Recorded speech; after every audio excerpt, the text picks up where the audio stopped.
various aspects of this particular build. Back in Brood War, you didn't really there were sort of counters, ways to counter, obviously, and one of the main was obviously, as I mentioned, to transition to transition to carriers and get on top of your Terran opponent with carriers. And also there was zealot drops. You could drop zealots on top of tanks with shuttles and actually get them to shoot themselves, get mines to explode on the tanks from vultures, that sort of thing.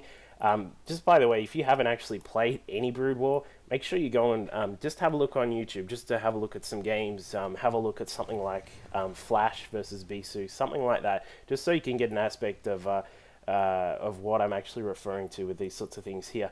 Now, this is just before we go on with that, another big part of GoOdy's play here is his harass. He's a really big fan of this Hellion harass here. He comes across, he grabs, he's got the blue flame, just by the way, so he does actually have a lot of damage from these Hellions. So if your opponent is not careful, you can actually roast up a lot of these probes. Now, that's just one thing that Nightend has to be really careful of, but I think he would know because he actually has played a whole bunch of games against GoOdy in various tournaments, that sort of thing. Just by the way, I'm not actually sure if these games actually come from a specific tournament or something like that, but we'll just leave that go for the moment.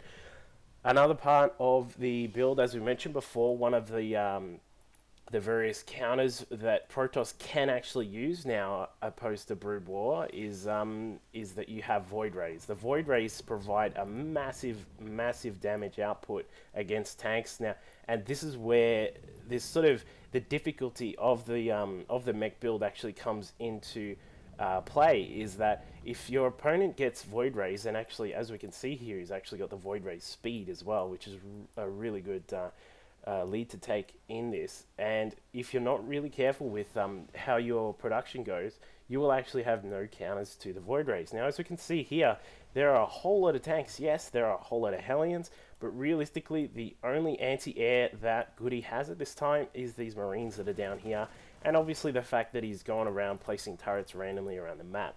This is one big part of GoOdy's play, actually, is that he likes to grab these turrets, likes to put them around the map, and just to secure positions. But as we can see here, this particular position is going to go down. Meanwhile, back in the back door of GoOdy's base, we've got these 4 Void Rays here, Void Rays with speed, so they're going to be able to move out and take out what he can.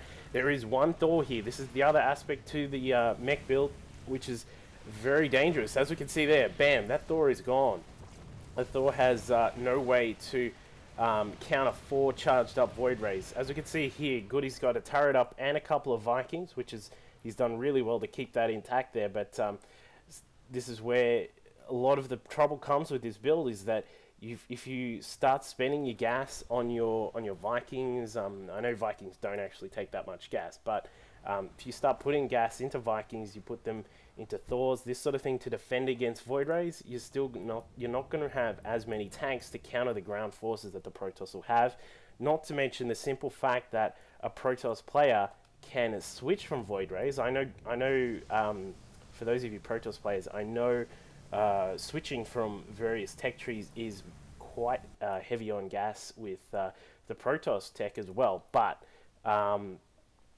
a Protoss player can just simply switch from the Void Rays. As we can see here, he's only got these 5 Void Rays at the current time. He's charging up on the rocks, but if he needed to, if GoOdy decided to go very heavy Thors, which, can I just point out, aren't a great counter to Void Rays in essence, because once the Void Rays get charged up, you can have a whole bunch of Thors around, but they're just going to get absolutely slammed down by the Void Rays. Now, here we go. This is the big push part of this particular build. Now, if this sort of push fails, this is actually where it actually differs a lot from the Brood War variant. With the Brood War version of this push, you would slowly leap forward, and if you actually lost, let's say, half of your forces, it's not as detrimental as it is in SC2, because if this particular force here fails, which it can be inclined to do, given the fact that Hellions are nowhere near as useful as what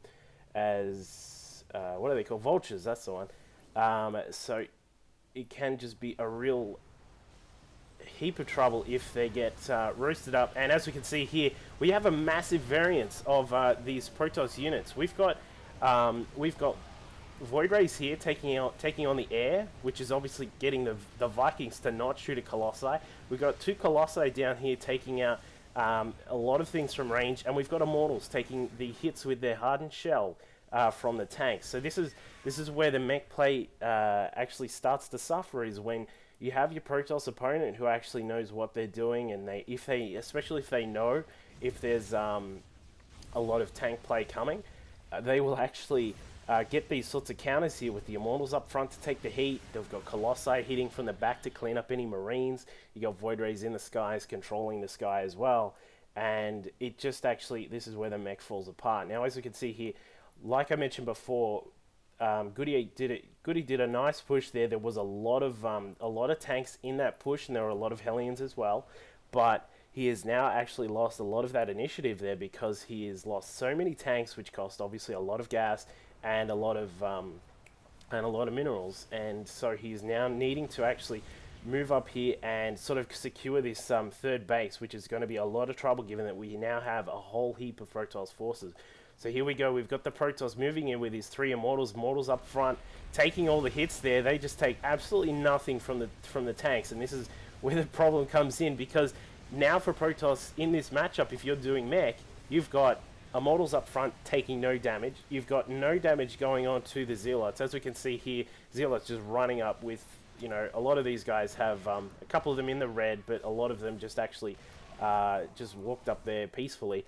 But that is where the problems come up for this particular build since the tank nerf. That is the one big thing that actually kills the mech build against Protoss, is that tanks got nerfed, and thus they have no way to actually clean up the Zealots without a lot of support from Marines or from some of the other units. So that was a nice little introduction version of the tank build, the mech build from GoOdy.